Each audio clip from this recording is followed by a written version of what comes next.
G'day guys, Hector back again. This time I want to show you a do-it-yourself video diversity receiver for those FPV flyers. If you're into FPV and you've looked at diversity, you know that it can cost quite a few $100s, but it doesn't have to. You can make your own. You can make them pretty damn reliable. I've made a simple one here. This is my prototype, just made in a little enclosure. You know, it's got a circular polarized new spiral net and a little patch antenna on there. And basically I just wanted to show you guys over the basic componentry of how one of these sort of things can be built up at home, and you can save yourself quite a lot of money. For instance, this thing ran me into, I believe, $94. I'll have to double check that, and I'll put the total price on the description at the bottom of this video. But it's a lot cheaper than other diversity receivers out there, and it's not that hard to build. Mine's a bit more complex than it needs to be, but I've done a little diagram over behind me to show you how simple it can be. But basically, I'll pull it apart. This is my little box, and I'll pull the guts out here a little bit. You can sort of see the insides there. It's not much. There's a couple of receivers in there. Now these are just the Hobby King minus 90 decibel receivers. They're the new ones for the Dominators. Get the best receivers you can for this. The minus 90 decibels are the best for the Fat Shark stuff at the moment. Boss Cam stuff I believe is really good too. I've heard really good stuff from people who fly it, but this is the best receivers I can get, and they have RSSI output, only on a solder pad though, so I had to solder on a wire. That's what these two wires hanging off the sides of these receivers are. You'll notice the two glue blobs there. That's my RSSI outputs on the receivers, and the basic principle is that we give these two receivers power, so they need 5 volts. So if you know, and I've got a lot of old ESCs and stuff lying around that, you know, have got Becks on them, so I've just used an old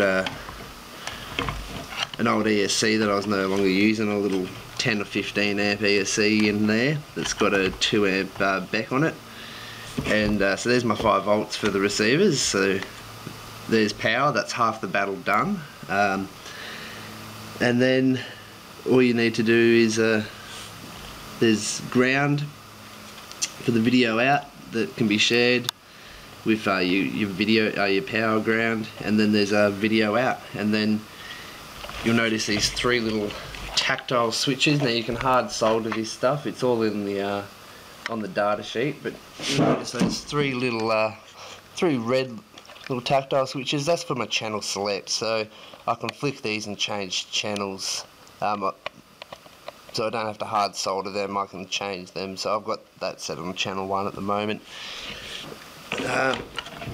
so not too difficult. And then a little arduino. So don't have a nano or anything lying around. I've got one on order to make this a lot smaller. I'll get this down I can get it down quite small. This is just my first prototype, and I've only had a full-size Arduino board lying around, so that's what I used. So all you really need out into the Arduino is your RSSI outputs from the receivers. Need to go to 2 analog inputs on your Arduino, and then we need to grab out your multimeter, and with the unit turned on, your channel selected, so I'm on channel 1, you turn on the video sender on your helicopter, or your quadcopter or whatever, and measure the output, so ground, off to ground, and measure the voltage on the RSSI output of each receiver when it's got full reception, so right next to your multicopter or whatever your video sender's on, and then turn the video sender off, and then measure the outputs on the RSSI voltage and then we can calculate the switching basically.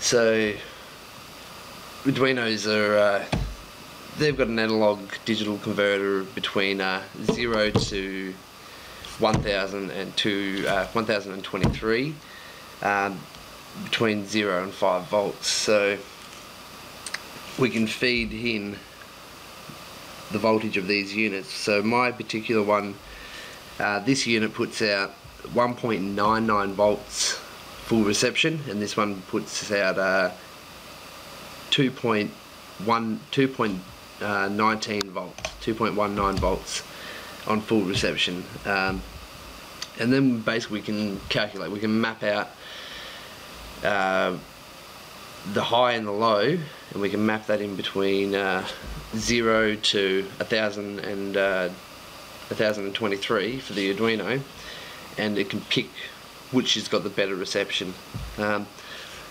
then feed that to a video switcher. So we have the video out on the receivers coming to a video switcher. And I should say this is actually my second prototype. I found a guy online who's actually done this before, and I found his code after I basically had the same, my constraint and my mapping was exactly the same as his, except I was doing mine by the full A to D conversion rate on the Arduino, being 0 to 1023, whereas his code was strangely enough 0 to 255. I think he's fixed that up now, but this was my video sender. It's an infrared unit. I copied the infrared code using an Arduino and then was playing it back via this board to switch the video with this chunky thing.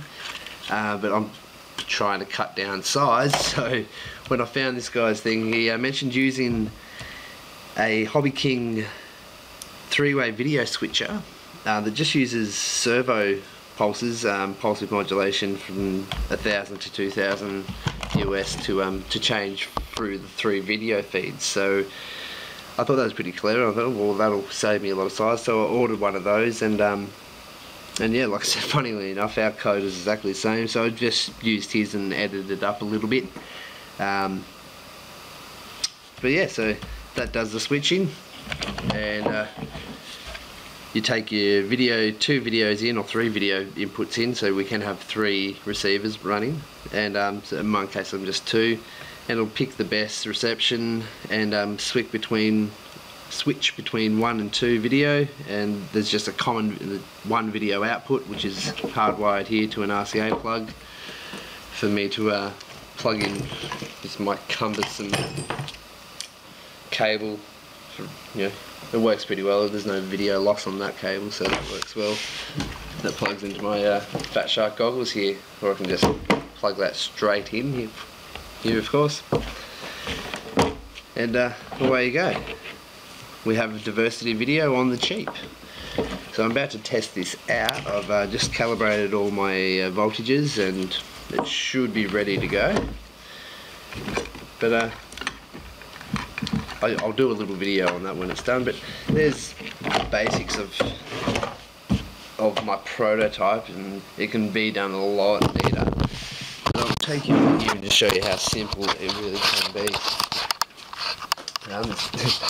Excuse my whiteboarding, but the basics is we're gonna have a BEC coming in for 5 volts, so we have ground and 5 volts. The receiver, 2 receivers here, they need ground and 5 volts. They're coming over here to ground and 5 volts. Our Arduino, it needs ground and 5 volts also. We have our antennas on. We have our video outs coming to our video switch. 1 in, 2 in, and our common out, and we have our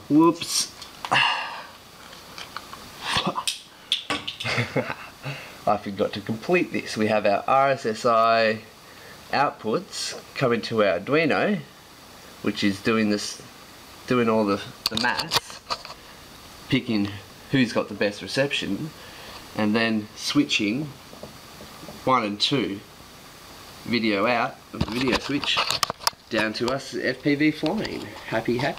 That's my little my little tree and grass and my guy flying. Yep. Awesome whiteboarding skills there, thank you.